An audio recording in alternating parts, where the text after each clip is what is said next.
Hello all. So anesthesiologists, what happens in the hospitals is they are not respected on par with other departments. Okay, this video it is little raw, but let me tell you the reality. If you don't have enough respect in the hospital, you will not have the power to get things done for yourself. Okay. So let me explain in terms of finances and other things. If you don't have enough power in the place where you're working, you will not get good promotions in the place, and also you cannot get good salaries. Okay, so let me tell you some real life stories which I have seen in my 15 years experience. So story number one is there was one senior anesthesiologist who was actually very good and who is minding his business mainly, and then what happened is he was actually helping his juniors and all that. He's a very humble person, down to earth and all that, but he's not the kind of guy who's actually more of blowing his own trumpet or self dabba kind of a guy. So he used to mind his business. Okay, then what happened is I have seen clearly that the management or whatever you say, they were giving more importance to some juniors who are more active and proactive, obviously, and then they gave more importance to them. So this guy got irritated and he left the place and he left. So this has happened to many people who are actually minding their business and not blowing the trumpet. And this so many examples are there in real life. Okay, I'll tell you another story. Okay, then I'll tell you the real problem. So what I thought is the problem is more because since anesthesia is not a revenue generation department or not a department which is the face of the hospital, all these things are happening is what I really thought. But the problem is actually bigger than that. Okay, I'll tell you with the second story. Second story is actually mine. In my career, I started in one corporate hospital. By around 32-33 years, I became head of one zone called neuroanesthesia. And then slowly, compared to my peers, I was actually growing faster. Okay, the system was actually facilitating my growth in the particular hospital. And then why did this happen? Okay, then I realized then I was thinking that it is because of my publications and the talks I was giving, I was encouraged. It is not that. There are some other things that will help you grow in the place where you are actually working. And basically, I'm coming back to the point of the video. The respect is very important in the place where you're working. That will only come by doing few things.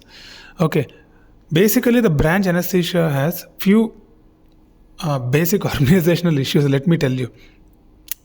The number one issue what I face is they are not being noticed by the inner circle in the hospital. Let me tell you what inner circle is. Inner circle is a group of people who will be in the admin level, sitting in the admin zone of the hospital. They can be called as CEOs, COOs, or medical admin, or superintendent, or whoever it is. They will have the decision making capacity. So by default, somehow anesthesia doctors are not being noticed by these guys. I'll tell you some of the reasons. Okay, and mostly the surgical specialties, physicians, and other specialties doctors would be valued more by them. Initially I was thinking the reason is all about revenues and revenue generation and all that, but all that is false. The inner circle mainly values a particular department based on the mindset that they have. Here, as a department, we have failed significantly because of few mindset issues that the anesthesiologists are having. Let me tell you. Number one is the non-collaborative mindset that we actually developed in the evolution. So let me explain what it is. For example, let me tell you a story where, for example, a surgeon, if you see, then what happens is the hospital or the inner circle would look at him like, is helping the brand of the hospital grow by getting more patients. He will go give talks in several places. He will do marketing for the hospital. He will get more patients. So in their eyes, the particular department would look like it is actually helping their brand grow. But anesthesiologists, what usually happens is they won't, usually not everyone, but they won't get involved in all these things because they feel that what will I get if I do all these things? With that mindset, the inner circle looks at anesthesiologists as, the non-collaborative mindset, but they're not helping in building the brand of the hospital. So they might look like a dead weight, if you really ask me, in a raw way. So this is what is one of the very important things that we need to change, and we should also think like the clinicians and surgeons and help in building the brand for the hospital. That is the first thing that we have to do. Second important problem that anesthesiologists have is the access to the inner circle. So surgeons and physicians directly go to inner circle and they talk to them, but anesthesiologists usually don't go and talk. Reason being, the surgeons and other physicians go to them for some reason. A reason being, for example, they want to build a new vertical for the hospital. They want to build something for the hospital, for the revenue generation, or they want to actually start a program of so and so. If you have something like that, you'll go and talk to them. Otherwise, why will you go? Usually anesthesiologists, they come, they mind their business, and then they will go. I'm not trying to insult the department, because what you guys are doing, or what I am also anesthesiologist, what we are doing is a very, safety based work, where if you are distracted, actually the lives of the patients can get affected. I can totally understand. For example, if I'm giving anesthesia for a pediatric patient, or if I'm giving anesthesia for a geriatric patient, I shouldn't be distracted with some other things. But surgeons also are operating, right? They are also operating complex cases. They're able to do that. So in the free times, maybe we have to focus on other things also. And if you have a plan of building something like a pain medicine, I'll tell you some 10 areas which you can build in the video. Then you can go to the inner circle and tell them that this is what I want to do. And then you'll have some access to them. Only then you'll get some respect, right? First of all, if they know you, only then they can respect you. Third important thing is, most of the anesthesiologists I see are very good problem identifiers. Okay. But the thing is, they'll escalate. But that is not the inner circle wants, or the administration wants. They want problem solvers or solution designers. You don't go to them saying that I have a problem and I don't have people in my department. Go to them saying that this many people I want. Then here, if you tell Dr. Dheeraj, you just, since it's a YouTube video, you're telling all these things. I went to my HR and asked for a certain number of people. They didn't give because we are a service sector or service department, and they didn't agree. So obviously they won't agree. There is a way to convince them. There is a nagging approach. You have to keep putting mails to them saying that quality is getting compromised and all that, and obviously over a period of time they will agree, but you have to try consistently. Okay, despite of that, if they're not trying, then leave the place and go. The whole situation I'm trying to, and third important thing is, in the lounges and all that, I see a lot of anesthesiologists sitting, and that also will be noticed. A lot of time waste will be done, or sitting in front of phones and a lot of WhatsApp messages and all. They would be seeing. Some people invest a lot of time in stock market trading and all that. That is not good. So these are the things which will be seen by the hospital. So these are the kind of things I think the department should stop doing, which sends a very wrong message to the administration. So then, with all these flaws, then Dheeraj, why are you doing this video? If you ask me, I am doing this video because I felt really bad that, despite of having very good skill set, despite of being a very value added department, but most of the places it is not getting the respect that it deserves. So you can see the value additions that you can do on the screen. You can see, you can start some service like perioperative, services. Like PAC, you anyway do. The PAC and enhanced recovery post-op you manage and call it a perioperative service. You can start that. Pain management services you can start. And anesthesia, informatics and documentation. Health quality and safety committees you can be part of, or you can start your own this thing. Education, simulation and training you can start. And like that, so many things are there. Business strategy and co-management, AI and technology integration, interpretive neuro monitoring, and all those things you can actually start in the hospital. All those things I got in ChatGPT. Okay, if you really want more details about any of these services, you can give a prompt to GPT. It will make a whole strategy on how to actually build it. It's very easy now with the AI and all these things existing in the present. Okay, you cannot tell that I can't do something now with the technology there. You just put hospital quality and safety committee. You might be telling I don't know anything about that. You just put in GPT or Gemini. It will tell you the whole thing. Deep research you do, read about it, and then you can learn. If you don't understand, then you can take some course in that and do it. If you really build all these verticals, then the next step is this information should go to the admin or inner circle or whatever is there. How will it go? When you conduct a program, you invite them as a chief guest for that program. Then they will come to know that you are actually doing all these things. And they will go and tell another person, and then they will talk about you, and they will think that your department also is adding a lot of value to the hospital. And then you will get the power required. Okay, then instead of raising problems, you solve the problems yourself with the help of colleagues, and then whatever you require from the inner circle, you take to them so that they will also help you if they feel that you are adding a lot of value to the organization.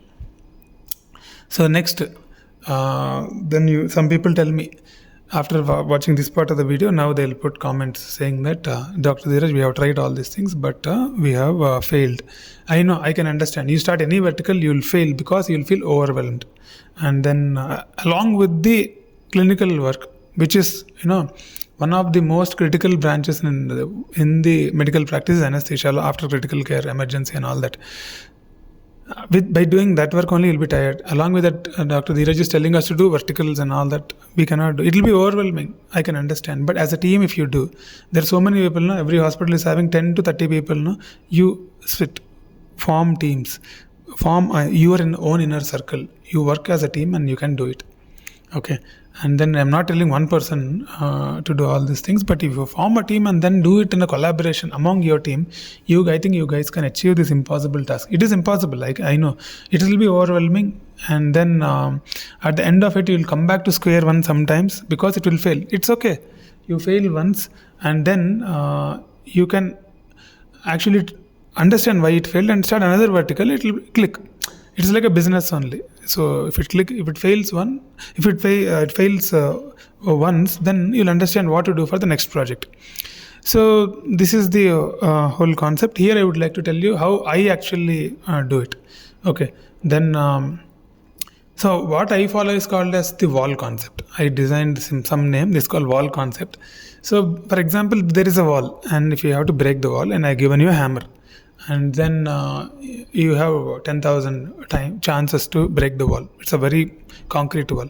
Then you hit in multiple ways and tried 10,000 times, but it didn't fall. You got demotivated, and then you ended up in leaving the project of breaking that wall and went off. Instead of that, I make a small dot in the center of the wall, and I'll tell you to hit there only for 10,000 times. Then what happens is you'll see some cracks happening after some 1,000 or 2,000 shots. Consistency is required here, and then you'll get motivated. Okay, even though that wall didn't fall down, since you're seeing some cracks happening there, you'll get motivated to hit more harder in that same point, and then by 7,000 to 8,000 times, even before you touch 10,000, the wall will fall. So what I'm trying to tell is, you have to take up one project, one vertical, and hit that hard with collaboration with other people in your department, and then it will fall down and you will actually reach your target. And in between, you'll get motivation from your peers in other departments that you're doing a good job, or some program or something you'll conduct. And once you actually achieve something in that vertical, start publishing in that area, write some chapters in the books, or some whatever can be done. Do some marketing also, so that people will come to know. Then if you ask me how many years will it take, Dr. Dheeraj, to actually do all these things which you're telling, there is a rule of 5. It will take 5 years. Even if you start a vertical, it is not going to give you respect, money and all that immediately. It will take 5 years minimum for any project to click in a hospital. So you have to think like entrepreneur. See, entrepreneurs will take a lot of money and in debt, and they will do business. If they fail, they will have a lot of issues. Some people, suicide and all that. You don't have that pressure, no. Hospital only will give you money, and with that money only you can start a vertical. Try. If it fails also, okay, it is hospital's money, it's not your money. So, but if you don't try, you will not get the respect. That is what I am trying to tell. But 5 years it will take. The strategy, if you don't know how to build, use AI to build the strategy, but please start doing. Okay, that is what I feel. And so Dr. Dheeraj, if you ask, if after doing all this, will we get equal compensation to physicians and surgeons? I don't think so, is what you will tell. Why do you think like that? You don't start thinking negative. You just start doing what I told in this video. You will be paid more than your surgical colleagues. You will be paid more than your physician colleagues, and you will be respected more in the organization, and then you will achieve the success. Okay, if you don't believe me, you start doing. At the end of 5 years, you introspect yourself, you will understand what I told in this particular video. Okay, the small disclaimer, this video is not to actually insult the anesthesia as a specialty, but why I did this video is, despite of having so skilled professionals in the department, it is not getting the respect that it deserves. That is the reason I did this video. And then many students are watching this video, I know. So for all of you, I am trying to tell only one thing. From your PG time only, have the entrepreneur mindset. Develop the skills. Along with that, develop the soft skills. Understand how the businesses are working, and then build your profile. and build a personal brand. This is what I recommend. Okay, and take up one area and follow a wall strategy. Hit on that one area only, and then you will actually succeed in your career.